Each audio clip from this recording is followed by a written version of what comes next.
رب تعالیٰ فرماتا ہے 60 روزے رکھے کنٹینیو مرد، 60 روزے رکھے گا، وہ بھی کیسے؟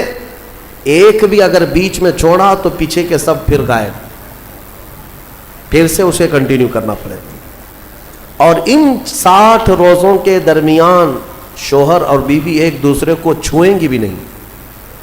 ہاں، زہار اس کو معمولی نہ سمجھے۔ تو اللہ تعالیٰ نے پوری سورہ اتار دی، قد سمع اللہ قول التی تجادلک فی زوجہا، تحقیق کہ اللہ نے اس خاتون کی بات سن لی جو اپنے شوہر کے معاملے میں آپ سے بحث کر رہی ہے، وتشتکی الی اللہ، اور اللہ کی بارگاہ میں شکایت کر رہی ہے کہ میرا معاملہ کیا ہے، بتا دیا جائے۔ تب رب تبارک و تعالیٰ نے پورے احکامات اس میں بیان کر دیں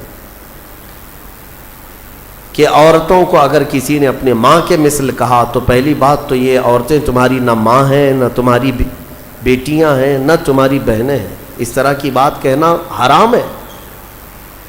لیکن اگر کسی نے ایسا کیا ہے تو اب یہ زہار کے بعد واپس عورت کو حلال ہونا ہے تمہارے نکاح میں، تو اس کے لیے کیا ہے؟ توجہ چاہتا ہوں۔ اللہ تبارک و تعالیٰ کا حکم ہے کہ 60 روزے رکھے گا کنٹینیو۔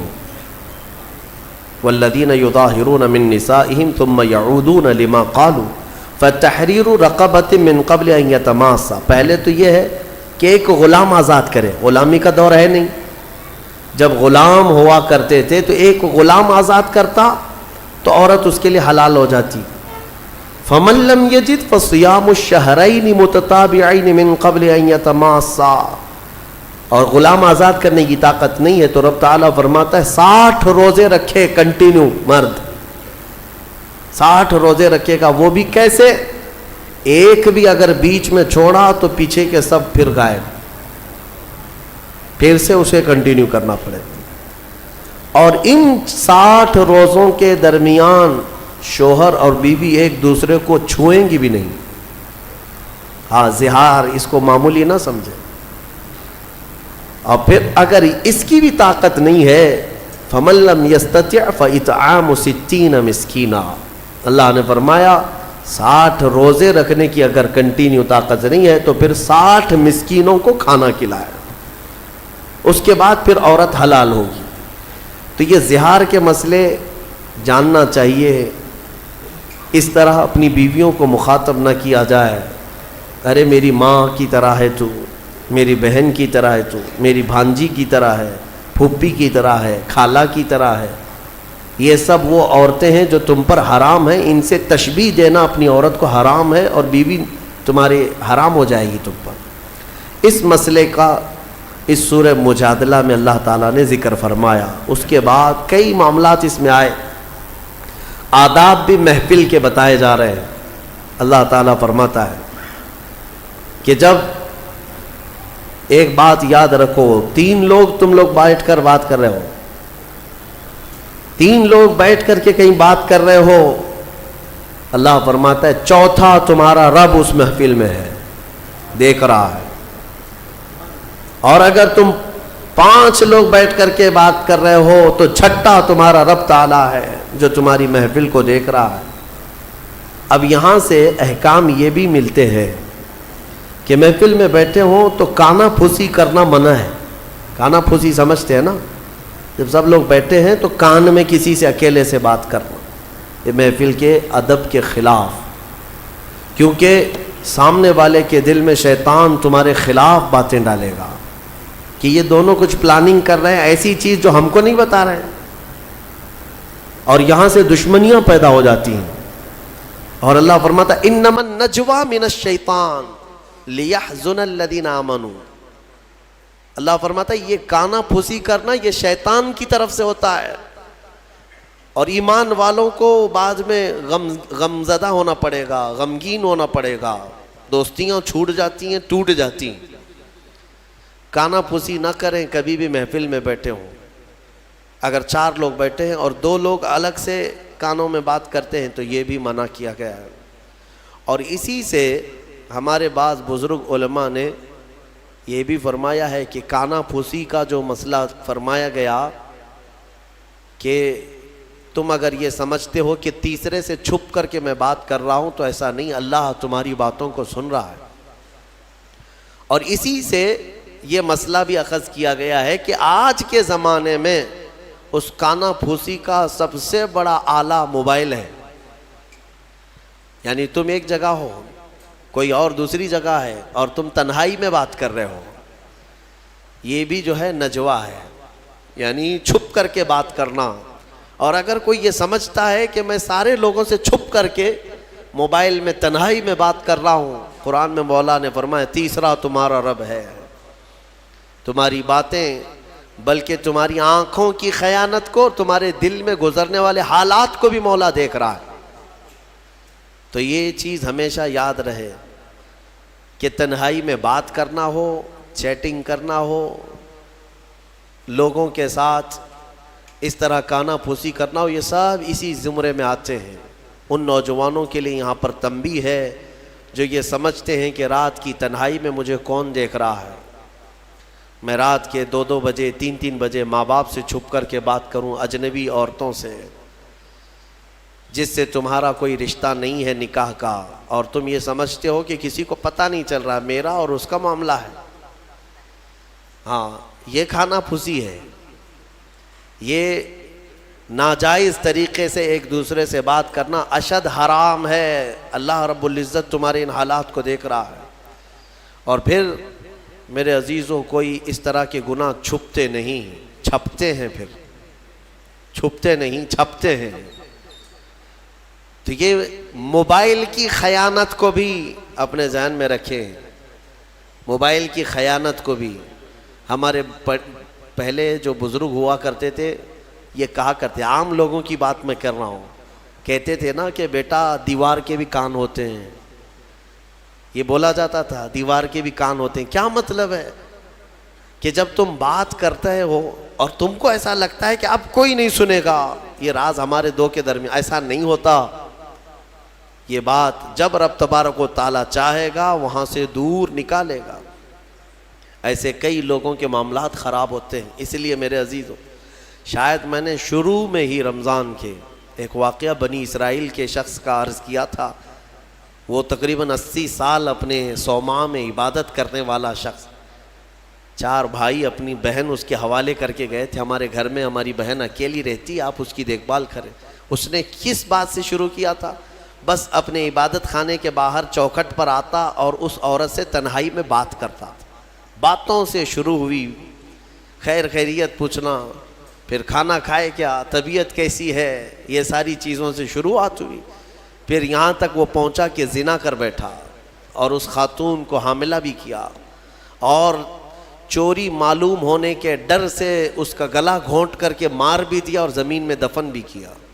اور پھر انجام کیا ہوا؟ کوئی چیز چھپی نہیں۔ اس کے بھائی آئے تو شیطان نے ان کو سب بتایا، سب ظاہر ہو گیا۔ پھر اس عابد کو جو 80 سال عبادت کیا تھا سولی پر چڑھایا گیا، چہرہ کالا کیا گیا، اس کی عبادت گاہ کو توڑ پھوڑ دیا گیا تھا۔ یہاں تک کہ اس وقت شیطان اسے بچانے کی بات کرنے لگا تو اس نے شیطان کے ورغلانے میں آ کر کفر بھی بک دیا۔ ہاں، تو میرے عزیزو، یہ شروعات کو آپ ہلکا مت سمجھیں۔ اللہ رب العزت اگر کسی سے ناراض ہو، غضبناک ہو، تو پھر اس کے ایمان کو چھین لیتا ہے۔ ڈرو اللہ کی بارگاہ میں۔ یہ خفیہ اور کانا پھوسی کرنا اور پلاننگ کرنا، اور خاص طور پر حرام چیزوں کے سلسلے میں کہتا ہوں آج کے زمانے میں بہت لوگ اس بلا میں مبتلا ہیں۔ نوجوانوں کو اگر کہا جائے تو کیا پتہ ہے، ان کو یہ بات سمجھ میں نہیں آتی۔ ان کو ایسا لگتا ہے ابھی نئے پر آئے ہیں، اڑنے دیا جائے۔ موبائل ہاتھ میں ہے، انٹرنیٹ ہے، پھر کس کام کا؟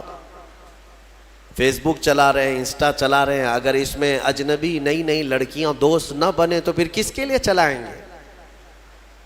اور ایک ایسا لوگوں کے درمیان ٹرین بنتا چلا گیا نوجوانوں میں کہ ایک لڑکے کے لیے بہت ساری اس کی فرینڈ اجنبی لڑکیاں ہوں گی تو وہ فخر کرے گا اس بات پر، میرے اتنے فرینڈز ہیں، اجنبی عورتیں ہیں۔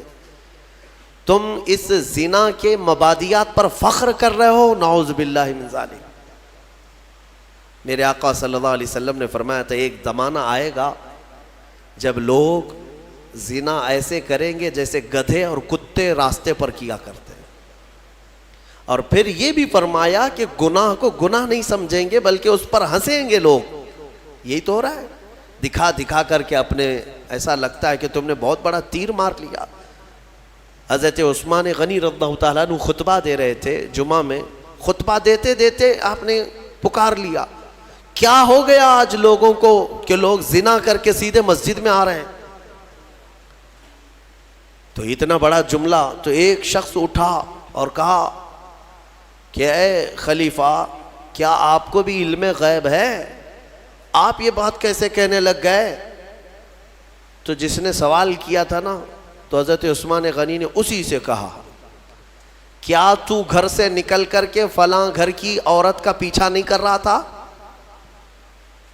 اور وہ جہاں جاتی رہی اس کے پیچھے پیچھے چلتا رہا، اس کے چال چلن کے نقشے دیکھتا رہا، اور اس کے پردے ہٹنے کا انتظار کرتا رہا، اور اس کے چہرے کو اور اس کو شہوت سے نہیں دیکھا؟ وہ شرمندہ ہو گیا، پانی پانی ہو گیا کہ نماز میں آنے سے پہلے تو وہی کر کے آیا تھا. تو حضرت عثمان نے فرمایا، کیا تم نے رسول اللہ سے یہ بات نہیں سنی کہ زنا صرف اور صرف ایک نہیں ہے جو شرمگاہ کا ہے، بلکہ حضور نے فرمایا آنکھیں بھی زنا کرتی ہیں. میرے عزیزوں، ان چیزوں سے بچو. میں بچوں سے کہتا ہوں، نوجوانوں سے، ان خرافات میں جی کر کے تم حوران جنت کو قربان کیوں کر رہے ہو؟ تم مومن ہو، تم مسلمان ہو، تمہارے لیے یہ گھٹیا قسم کی زندگی نہیں دی گئی ہے. تم کفار و مشرکین اور یہ ماڈرن قسم کے لوگوں کو فالو کرنے جاتے ہو، ان کو فلموں میں دیکھ رہے ہو، ان کو سیریلز میں دیکھ رہے ہو، اور ان کو جس طرح سے کرتے، جہنمیوں کو دیکھ کر کے تم فالو کرنے جا رہے ہو. تم امانت ہو میرے مصطفیٰ کی. تمہیں تو دیکھنا چاہیے تھا خالد بن ولید کو، تمہیں دیکھنا چاہیے تھا حیدر کرار کو رضوان اللہ تعالی علیہ مجمعین. ان کی پیروی کرتے ہوئے ہوگا کیا؟ آپ کو میں بارہا کہتا ہوں، آج دنیا ننگا بنا کر کے لوگوں کو کہہ رہی فیشن ہے، ننگے ہو رہے، کپڑے پھاڑ کر کے پہنو، فیشن ہے. مرد کو جو ہے بالیاں پہنا دیں، نچنی پہنا دیں، چوڑیاں بھی پہنا دیں، بچا کچھ بھی نہیں ہے، اور وہ فیشن ہے. چوٹی بھی رکھ لیا، بالیاں بھی پہن لیا، نتنی بھی پہن لیا، چوڑیاں بھی پہن لیا، اور اس کے بعد وہ فیشنیبل آدمی ہے، فیشن ہے. اور عورت کو بیب کٹ ہے، اس کے بال ہی مڈا دو، اس کی ساری چیزیں، اور اس کو بالکل پینٹ شرٹ پر لے کر آؤ کہ پتہ ہی نہ چلے کہ بابا ہے کہ بیبی ہے، پتہ نہ چلے. اور اس چیز کو تم سمجھ رہے ہو کہ یہ فیشن ہے. اور اگر کپڑے پھاڑ کر پہننا، چھوٹے کپڑے پہننا، میں بارہا اس جملے کو کہتا ہوں، عورتیں یہ سمجھتی ہیں کہ شارٹس پہننا، بہت کم کپڑے پہننا یہ فیشن کی علامت ہے. تو بھینس تو سب سے زیادہ فیشنیبل ہے، وہ تو کچھ بھی نہیں پہنتی. گائے، یہ سب تو بہت فیشنیبل ہے کہ کچھ نہیں پہنتی. اگر ننگا ہونا ہی فیشن ہے تو جانور اچھا فیشن کرتے ہیں. تم کو اندازہ بھی نہیں، یہ جانوروں کی زندگی پر تمہیں لایا جا رہا ہے، تم فیشن کہہ رہے ہو اس کو. انسان وہ ہے کہ زمین پر چلے تو شرم و حیا کا پیکر بن کر کے چلے. میرے عزیزوں، یہاں پر یہ جو نجوہ کی بات آئی، اس کو میں آپ کے سامنے رکھا، اور مجلس کے آداب اللہ تعالیٰ فرماتا ہے وَإِذَا قِيلَ لَكُمْ تَفَسَّحُوا فِي الْمَجَالِسِ فَافْسَحُوا يَفْسَحِ اللَّهُ لَكُمْ.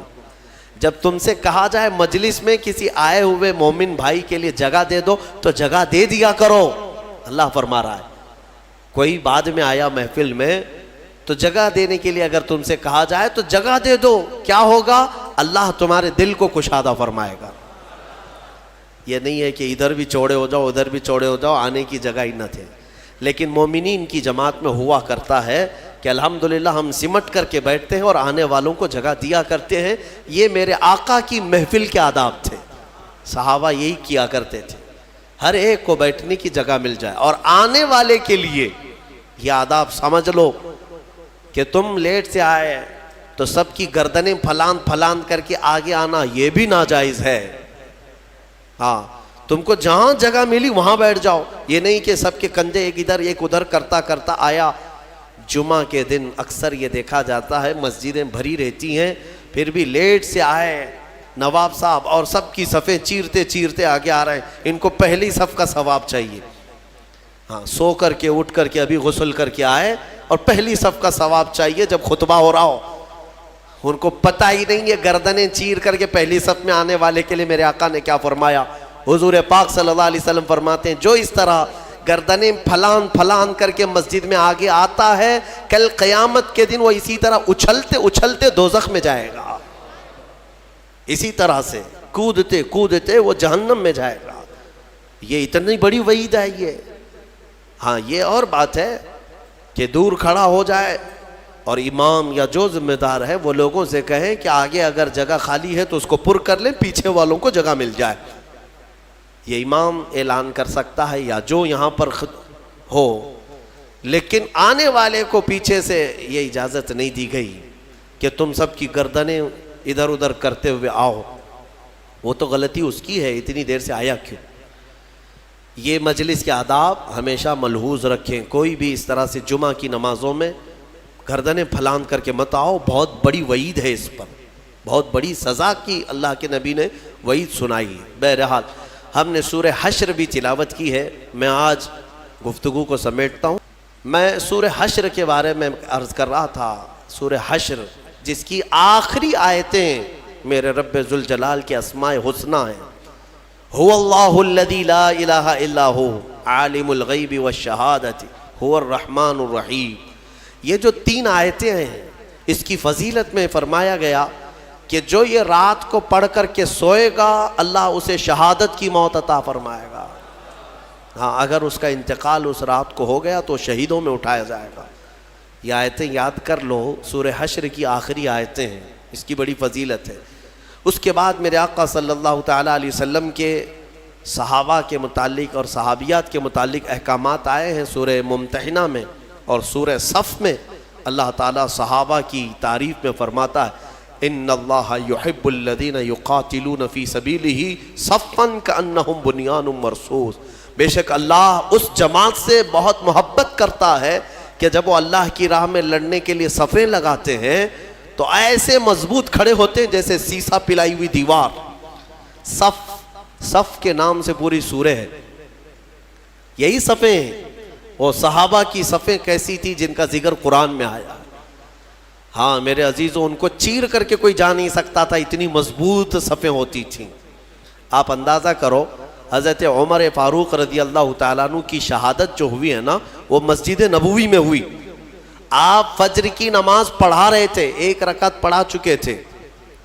ابو لولو مجوسی یہ آیا, حضرت عمر فاروق رضی اللہ تعالیٰ عنہ سے اسے بغض تھی, بغض اور عداوت تھی, بغض رکھتا تھا. تو اس نے ایک خنجر اپنے جبے میں چھپا کر رکھا تھا اور پہلی صف میں آ کر کھڑا تھا. جب حضرت عمر نماز پڑھا رہے تھے, 1 رکعت ہوئی تو پیچھے سے اس نے حملہ کیا. وہ خنجر اتنا سخت تھا کہ پیٹھ سے سینے کی طرف باہر ہے اور حضرت عمر مصلی پر گر گئے. لیکن مسجد نبوی میں صحابہ سب نماز پڑھ رہے ہیں, نہ نماز توڑے, نہ بھاگو پکڑو دوڑو, کچھ نہیں. حضرت عمر مصلی پر رہے. حضرت عبد الرحمن بن عوف جو پیچھے کھڑے تھے آگے بڑھ گئے اور 1 رکعت آپ نے پڑھائی, کسی نے نماز توڑی نہیں. وقت کا خلیفہ زخمی ہوا ہے لیکن صحابہ کی نماز ٹوٹی نہیں. آگے بڑھ کر کے حضرت عبد الرحمن بن عوف نے 1 رکعت اور جو بچی تھی کمپلیٹ کروائی. سلام پھیرنے کے بعد ارے قاتل جس نے خنجر مارا ابو لولو, سارے صحابہ نماز میں ہیں, وہ تو کب کے بھاگ جاتا, لیکن وہ پہلی صف کو بھی کراس نہیں کر سکا. نماز کی پوری حالت ہونے تک صحابہ کی وہ بھاگنے کی ہر ممکن کوشش کرتا رہا لیکن کسی صحابی کی صف توڑ نہیں سکا. وہ کیسی صف بناتے ہوں گے. یہ صف اتنی مضبوط کہ وہ قاتل ان صحابہ کے بیچ سے صفوں کو چیر کے جا نہیں سکا. اور اللہ نے یوں ہی نہیں فرمایا کأنہم بنیان مرصوص, وہ ایسے صف لگاتے ہیں جیسے سیسا پلائی ہوئی دیوار ہے، کوئی ان کو کراس کر کے جا نہیں سکتا تھا۔ یہاں آج ہماری حالت ایسی ہی ہے، صفوں میں کوئی وہاں کھڑا ہے، کوئی یہاں کھڑا ہے۔ کچھ لوگ تو یہ سوچتے ہوں گے اس کے کپڑے پہ دھول ہے، لگوں گا تو مجھے کپڑے پہ دھول نہ لگ جائے۔ میرے عزیزو، اللہ تبارک و تعالیٰ نے یہاں مسجد میں جماعت کے لیے جو حکم فرمایا وہ اسی فرق کو مٹانے کے لیے کہ غریب اور امیر دونوں شانہ بشانہ کھڑے رہیں۔ صف میں اس بات کا ہمیشہ اہتمام کرو کہ تمہارا کندھا بازو والے کے کندھے سے لگ جائے، کندھا، یہاں تک کہ حضور پاک صلی اللہ تعالیٰ علیہ وسلم ہر نماز میں رکعت باندھنے سے پہلے حضور یہ اعلان کرتے تھے، استقیموا واستووا واعتدلوا، لوگوں سیدھے ہو جاؤ، صف برابر کر لو، ٹھیک ٹھیک کھڑے ہو جاؤ، وسد الخلل، تھوڑی سی بھی اگر جگہ باقی ہے تو پوری کر لو، اس کے بعد اللہ اکبر کہتے تھے۔ یہ سنت ہے، سنت ہے نماز قائم کرنے سے پہلے، جماعت سے پہلے امام کا یہ اعلان کرنا کہ اپنی صفیں درست کر لو۔ حضور پاک صلی اللہ تعالیٰ علیہ وسلم کا اعلان ہوا کرتا تھا، حدیث میں موجود ہے، یہاں تک کہ ایڑی سے ایڑی برابر رکھنے کو کہا گیا ہے۔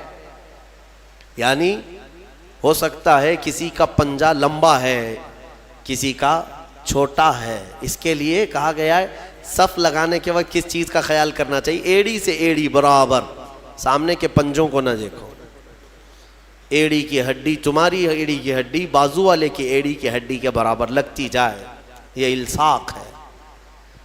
میرے عزیزو، اس کا اہتمام آج کہاں کرتے ہیں؟ اور حدیث میں یہ بھی ملا کہ جس نے صف کو توڑا اللہ اسے توڑ دے گا۔ صف کو کاٹنا گناہ ہے۔ ہاں، اگر اتنی جگہ خالی رہ گئی کہ ایک آدمی آ سکتا ہے اور نہیں بھرا آپ نے صف، تو دونوں گنہگار ہیں، دونوں ادھر والے ادھر والے، اور پیچھے کی صف والا بھی گنہگار ہے کہ آگے اس نے جگہ دیکھا اور پھر بڑھ کر کے صف کو مکمل نہیں کیا، وہ بھی گنہگار ہے۔ اگر آگے کی صف میں جگہ خالی نظر آئی تو پیچھے والے کے لیے حکم ہے کہ وہ آگے آ جائے، صف کو پوری کرے، اور جتنی صفیں پیچھے جائیں گی سب آگے آگے آتے ہوئے وہ صفوں کو پوری کرتے جائیں۔ یہ اسلامی نظام ہے میرے عزیز۔ میں آپ کو اس صف کے متعلق ایک اچھی بات بتا کر اپنی گفتگو کو سمیٹتا ہوں۔ توجہ، ایک بڑے اسلامی اسکالر ہیں، انہوں نے ایک مغرب زدہ شخص ہے یورپ کا یا امریکہ کا، اس سے پوچھا کہ آپ کی جو ویل ٹرینڈ فوج ہے، سولجرز ہیں، امریکہ کی ہے، دنیا کی سب سے مضبوط فوج مانی جاتی ہے، آپ کے 10,000 فوج کو اگر میدان میں جمع کرنے کی بات آئی تو کتنی دیر لگے گی آپ کو ان فوجیوں کو ترتیب میں لانے کے لیے جو ٹرینڈ ہے؟ تو اس نے کہا کہ ہم کو 10,000 فوج کو لانے کے لیے جو سب سے سپر فاسٹ کنٹری ہے اس کی بات کر رہا ہوں، انہوں نے کہا 4-5 گھنٹے لگ سکتے ہیں، 3 گھنٹے لگ سکتے ہیں، اتنی فوج 10,000 فوج کو ترتیب دینے کے لیے۔ اور پھر الگ الگ کنٹریز کی بات کیے کہ یہاں کی فوج اتنی جلدی کر لے گی، وہاں کی فوج اتنی جلدی کر لے گی، لیکن گھنٹہ بھر سے پہلے تو کوئی بھی ترتیب میں نہیں آئے گی۔ تو اس اسلامی اسکالر نے یہ کہا کہ تمہاری تربیت یافتہ فوج میدان میں صف لگانے پر آئے تو اتنے گھنٹے لگ جاتے ہیں، لیکن ہمارے ہاں بغیر تربیت یافتہ دیہاتوں کے رہنے والے بھی حرم شریف میں 1 لاکھ سے زیادہ کی تعداد میں ہیں۔ امام ادھر اللہ اکبر کہنے کے لیے کھڑا ہوتا ہے، 1 منٹ میں سب کی صفیں درست ہوتی ہیں۔ یہ اسلام کا نظام ہے، یہ اسلام کا نظام۔ مسجدوں میں کوئی صفیں لگانے کے لیے نوکر رکھے جاتے ہیں کہ ادھر آؤ، ادھر صحیح کھڑے ہو جاؤ، ادھر کھڑے ہو جاؤ؟ اگر یہی کیا جائے تو ظہر سے عصر ہو جائے گی، عصر سے مغرب ہو جائے گی۔ ہاں، یہاں کسی بھی مسجد میں کیا خادم رکھے جاتے ہیں صفوں کو صحیح کرانے کے لیے؟ سب کا چیک کر کے آؤ سیدھے کھڑے ہیں نہیں کھڑے ہیں؟ نہیں ہے۔ ہم تو اسکول میں بھی دیکھتے رہے کہ بچپن سے صفیں لگانے کے لیے 1 ہاتھ کے فاصلے پر کھڑے ہو جاؤ، اور ٹیچرز چلاتے چلاتے تھک جاتے ہیں، صفیں بنتی نہیں ہیں۔ لیکن یہ مسجدوں کا نظام ہے یہ میرا مولا تبارک و تعالیٰ نے اسلام کو خصوصیت دی ہے کہ ہماری صفیں من جانب اللہ بن جایا کرتی ہیں. یہ اللہ تعالیٰ کی طرف سے. اللہ تعالیٰ ہماری صفوں کو مضبوط عطا فرمائے, ہماری صفوں میں وحدت عطا فرمائے. اس صف کی ایک خصوصیت یہ ہے کہ میرے عزیزو, جب شانے سے شانہ مل گیا ہے تو اللہ سے دعا کرو کہ ہمارا دل سے دل بھی مل جائے. ہاں, جب شانے سے شانہ مل جاتا ہے اللہ سب کے دلوں میں بھی اتحاد عطا فرمائے. سورہ صف کے بعد سورہ جمعہ بھی ہم نے پڑھی ہے, سورہ منافقون بھی ہم نے تلاوت کی ہے, اور اخیر میں آج کی تفسیر کو سمیٹتے ہوئے یہ عرض کروں گا کہ اللہ تبارک و تعالیٰ کی آج ذکر کی محفل ہے. سورہ جمعہ میں اللہ تعالیٰ نے فرمایا وَاذْكُرُوا اللَّهَ كَثِيرًا, اللہ کا ذکر کثرت سے کرو, کثرت سے کرو. اے میرے عزیزو, اس ذکر نہ کرنے کی وجہ سے ہماری روحیں کمزور ہیں, ہمارے دل مرجھائے جا رہے ہیں. تمہیں پتہ ہے جسم کو بھوک لگتی ہے, جسم کو کھانے کی بھوک لگتی ہے, اگر کھانا نہ دو تو پھر جسم کمزور ہوتا ہے اور چکر آنے لگتے ہیں. آپ روح کو برسوں سے نہیں کھلائے, روح بھی بھوکی ہوتی ہے اور اس کی بھوک اللہ کے ذکر سے مٹتی ہے. اس کی غذا اللہ کا ذکر ہے. روح کو کھانا کھلایا نہیں تو کب سے کمزور ہوگی, کب سے کمزور ہوگی. میں آپ کو بتاؤں, ذکر میں اتنی طاقت ہے, اتنی طاقت. اللہ اکبر. میں نے بزرگوں سے سنا, آپ جانتے ہیں کہ ایک تپسیا کرنے کا طریقہ جو سادھوؤں کے پاس ہے وہ کیا ہے؟ صوفیہ اکرام, جو ہمارے صوفیہ اکرام ہیں, نفس کشی کرتے تھے اللہ کے ذکر سے. اسی کو حاصل کرنے کے لیے بہت سارے سادھو بھی آیا کرتے تھے صوفیہ اکرام کے پاس. آج بھی مارہرہ مطہرہ میں یہ روایت موجود وہاں کی کتابوں میں ہے کہ کئی جگہ کے سادھو وہاں پر تربیت لینے آتے تھے. کس چیز کے لیے؟ تپسیا, آتما کی شکتی, روح کی طاقت حاصل کرنے کے لیے. اولیاء کاملین کے پاس حضرت شاہ حمزہ عینی رضی اللہ تعالیٰ عنہ, مارہرہ مطہرہ کے ایک بڑے بزرگ ہیں, ان کا معمول تھا یہ سانس کو روک کر کے ذکر کرتے تھے. یعنی صوفیہ میں ذکر کا ایک طریقہ یہ بھی ہے, حبس دم, پاس انفاس جس کو کہتے ہیں, یعنی سانسوں کو بھی کنٹرول کر لیا جاتا ہے. سب سے زیادہ تم کس چیز کے محتاج ہو دنیا میں؟ کھانے کے, پینے کے, کس چیز کے؟ سانس کے محتاج ہو سب سے زیادہ. اور صوفیہ یہ کہتے ہیں کہ دنیا میں جو سب سے زیادہ ضروری چیز ہے اس سے بھی چھٹی حاصل کر لو, سوائے اللہ کے ہم کسی کے محتاج نہیں, سوائے اللہ کے ہم کسی کے محتاج نہیں. تو یہ ایسی اچانک نہیں آتا, اچانک نہیں آتا, تربیت کی ضرورت ہوتی ہے, برسوں اس میں مجاہدے ہوتے ہیں. صوفیہ اکرام, اولیاء اکرام کن کن چیزوں سے چھٹی لے لیتے ہیں پتہ ہے؟ کھانے پینے کی خواہش باقی نہیں رکھتے, ہر چیز کو چھوڑ دو, اب مجھے حاجت ہی نہیں اس چیز کی کھانے کی, طبیعت ہی نہیں مانتی. باڈی کو جیسے آپ عادت ڈالیں گے یہ باڈی ویسے ایکسیپٹ کرے گی, تربیت کرنے کی ضرورت ہے. صوفیہ اکرام میں بعض اولیاء وہ ہیں جو نیند سے اپنے آپ کو آزاد کر لیتے, سونا ہی نہیں ہم کو. جس چیز کا غلبہ اپنے اوپر آ سکتا ہے اس سے آزادی لینا ہے. میرے عزیزو, یہاں تو ایسا ہے کہ نشے سے آزادی نہیں کر پا رہے ہیں, اور وہ صوفیہ روز مرہ کی حلال چیزوں سے بھی اپنے آپ کو آزاد کر لیتے تھے, کسی چیز کو اپنے اوپر حاوی ہونے نہیں دیتے. میں اللہ کا بندہ ہوں, صرف اس کا محتاج ہوں, باقی کسی چیز کا نہیں. میں آپ کو ایک بتاتا ہوں, حضرت شاہ مینا رحمۃ اللہ علیہ لکھنؤ کے بڑے بزرگ ہیں, آج بھی لکھنؤ میں ان کا مزار پاک ہے. جب یہ مجاہدہ کرتے تھے نیند کو ختم کرنے کے لیے, جانتے ہیں ایک اونچی دیوار پر, اتنی چھوٹی سی دیوار ہے, دیوار پر چڑھ کر کے نماز پڑھتے تھے رات کے وقت. دیوار پر چڑھ کر کے عبادت کرنے کی کیا ضرورت ہے؟ وہ اتنی اونچی دیوار تھی, رکوع کرتے, سجدہ کرتے اور لمبا قیام. اور لوگ ان سے کہتے کہ حضور یہاں عبادت کریں, وہاں کیوں؟ کہتے کہ عبادت کے درمیان اگر اونگ آئے, جھپکی آئے, تو پھر میں اپنے جسم کو سزا دینا چاہتا ہوں کہ وہ دیوار سے نیچے گر جائے. جو اللہ کی عبادت میں غفلت کرے گا اس جسم کی سزا یہی ہے کہ وہ دیوار سے نیچے گر جائے. حضرت ابو بکر شبلی ایک مرتبہ ذکر کی مجلس میں رات کے وقت بیٹھے، آنکھوں میں غنودگی آئی، یعنی تھوڑی جھپکی آئی. یہاں تو پورا کئی لوگوں کی نماز ہی نیند میں ہو جاتی ہے. ہاں جمعہ کا خطبہ تو اکثر نیند میں جاتا ہے، بعد میں پتہ چلتا ہے جب جماعت کے لیے امام کھڑے ہو رہے ہوتے ہیں، پورا خطبہ پتہ ہی نہیں. کچھ لوگ تقریر خواب میں سنتے رہتے ہیں اور خطبہ چوتھے آسمان پر پہنچے ہوتے ہیں. میرے عزیزوں، حضرت ابوبکر شبلی کو ایک بار صرف جھپکی آئی تھی، اس کی وجہ سے انہوں نے کیا کیا جانتے ہیں؟ روز رات کو پھر جب ذکر کی مجلس میں بیٹھتے تھے تو آنکھوں میں نمک کا سرما لگاتے تھے، نمک میں سلائی پھیر کر کے اپنی آنکھوں میں لگا لیتے تھے، جس کی وجہ سے نمک لگا سکو گے آنکھوں میں، نمک کا پاؤڈر لگا سکو گے، جس کی وجہ سے ان کی آنکھوں میں خون آ جاتا تھا. لوگ کہتے ہیں آپ کے مریدین کے حضور کیوں آنکھوں کو اتنا تکلیف دیتے؟ فرماتے ہیں ان آنکھوں کی سزا یہی ہے جو اللہ کے ذکر سے غافل ہوئی تھی. ایک بار جو جھپکی آئی، یہ حاضر کیوں نہیں تھی مجلس میں؟ میرے عزیزوں، یہ ذکر کے آداب جو ہے صوفیہ اکرام سے سیکھنے کی ضرورت ہے. کبھی کبھار آپ یہ ذکر کی مجلسیں قائم کرو اور پھر دیکھو تمہاری زندگی میں انقلاب نہ آئے تو پھر مجھ سے کہنا.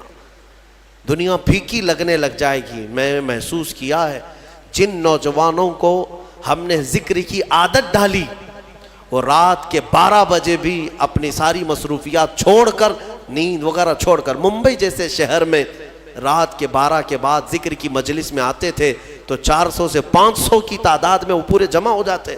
ان کو کون سی چیز کھینچ لاتی؟ کیا ہم نان کھٹائی دے رہے ہوتے، پیسے دے رہے ہوتے؟ نہیں. جس کو ذکر کی لذت ملتی ہے وہ کھانے سے زیادہ بھوکا ذکر کا ہو جاتا ہے، اسے بھوک لگنے لگتی ہے. عادت ڈال کر کے تو دیکھو اس ذکر کی مجلس کو.